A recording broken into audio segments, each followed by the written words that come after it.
स्वागत है। आज हम प्राचीन भारत के बहुत ही दिलचस्प दौर की गहराई से पड़ताल करेंगे।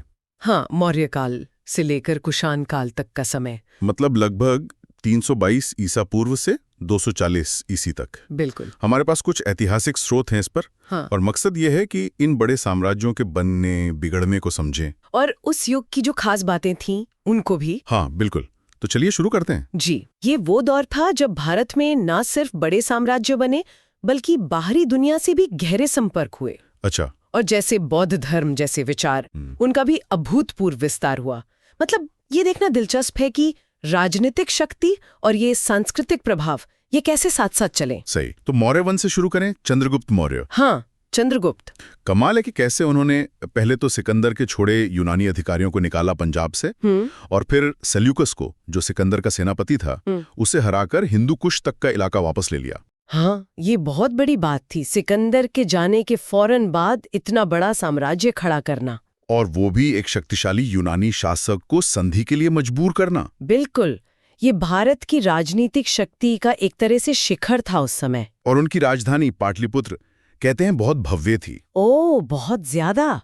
कहते हैं कि सूसा और एकबताना जैसे जो मशहूर शहर थे उस वक्त के, हाँ, वो भी शायद उसके सामने फीके लगते थे। पाटलिपुत्र मतलब एक विशाल साम्राज्य का केंद्र था, व्यापार का भी, प्रशासन का भी। अच्छा। फिर चंद्रगुप्त के बाद उनके पोते अशोक। हाँ, अशोक, जिन्होंने कलिंग जीता, आज का ओडिशा। जी। और उनका साम्राज्य तो खैर बहुत ही विशाल था, हिमालय से दक्षिण में पेन्नार नदी तक, और इधर हिंदू कुश से लेकर आसाम तक। हाँ, पर यहाँ कहानी एकदम बदल जाती है ना। बिल्कुल, कलिंग युद्ध के बाद। हाँ, उस युद्ध की भयावहता देखकर अशोक ने युद्ध ही छोड़ दिया और अपना ध्यान लगाया जन कल्याण पर, और जिसे वो धम्म कहते थे उसके प्रसार पर। ये धम्म क्या था? ठीक ठीक, मतलब कोई नया धर्म था? नहीं, धर्म नहीं, ये एक तरह की नैतिक और सामाजिक आचार संहिता थी। सहिष्णुता, अहिंसा, बड़ों का आदर, सब जीवों पर दया, ऐसी बातें। अच्छा। और उन्होंने इसे सिर्फ अपने साम्राज्य तक नहीं रखा, उन्होंने बाकायदा मिशन भेजे, भिक्षुओं के दल। कहाँ भेजे? मिस्र, मकदूनिया, सीरिया, मतलब बहुत दूर दूर तक।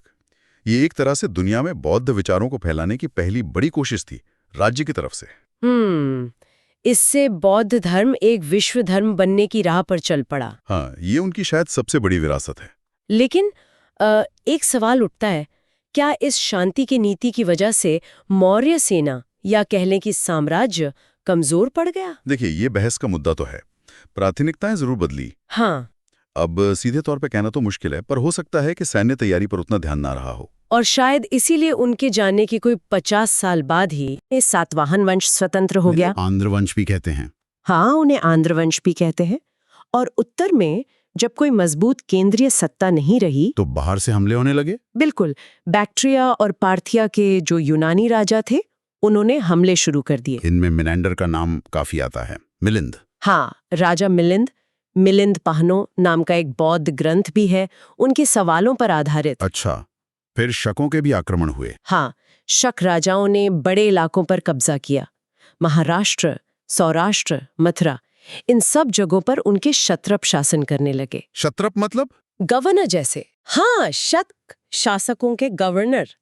तो ये दौर दिखाता है कि एक केंद्रीय शक्ति न हो तो कैसे बाहरी ताकतें हावी हो जाती हैं। वो जो मौर्यों वाली एकता थी वो टूट गई। लेकिन फिर पहली सदी ईस्वी में एक नई ताकत आई, कुषाण। हाँ, उत्तर पश्चिम से कुषाण वंश, जिसकी नींव कुजुल कड़फाइसिस ने रखी थी। और उन्होंने उत्तर भारत में फिर से एकता लाने की कोशिश की। जी, और इस वंश के सबसे मशहूर राजा हुए कनिष्क। राजधानी पुरुषपुर, यानी आज का पेशावर। हाँ, कनिष्क का दौर सिर्फ राजनीतिक एकता के लिए नहीं जाना जाता। अच्छा, और किस लिए? संस्कृति के लिए, कला, साहित्य, विज्ञान, इन सबको बहुत संरक्षण मिला। हाँ, सुना है उन्होंने बौद्ध धर्म को भी काफी बढ़ावा दिया। बिल्कुल, चौथी बौद्ध संगीति करवाई। और उनके दरबार में बड़े बड़े विद्वान थे, अश्वघोष, नागार्जुन जैसे दार्शनिक। और चरक भी, वो महान चिकित्सक। हाँ, चरक भी उन्हीं के समकालीन माने जाते हैं। तो ये एक तरह का सांस्कृतिक पुनर्जागरण था। लेकिन ये दौर भी खत्म हुआ। तीसरी सदी के मध्य तक आते आते कुषाणों वंश का भी पतन हो गया। हाँ, और इसके कारण बहुत स्पष्ट नहीं है।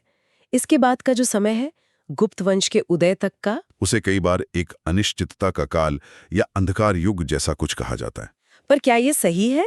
देखिए, अंधकार युग कहना शायद थोड़ी ज्यादती हो सकता है कि बड़ी केंद्रीय सत्ता ना रही हो, लेकिन क्षेत्रीय स्तर पर विकास जारी रहा हो, जिसके शायद हमें उतने सबूत नहीं मिलते। हाँ, ये संभव है। अक्सर बड़े साम्राज्यों के टूटने के बाद ऐसा होता है कि शक्ति और नवीनता छोटे केंद्रों में बढ़ जाती है।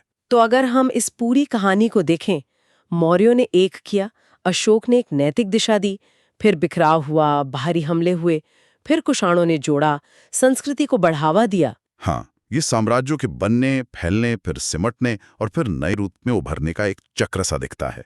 बिल्कुल। और जाते जाते एक बात सोचने के लिए, ये जो प्राचीन साम्राज्य थे, इनकी नीतियां थीं, अशोक का धम्म हो या कनिष्क का विद्वानों को संरक्षण, और बाहरी दुनिया से इनके जो रिश्ते थे, ये सब आज भी हमारे इतिहास और हमारी पहचान की समझ को कैसे बनाते हैं। हाँ, ये सोचने वाली बात है। और ये भी सोचिए कि अगर अशोक के बाद वाले शासकों ने उनकी नैतिक नीतियों के साथ साथ मान लीजिए सैन्य शक्ति पर भी उतना ही ध्यान दिया होता, तो इतिहास का रुख शायद कुछ और ही होता।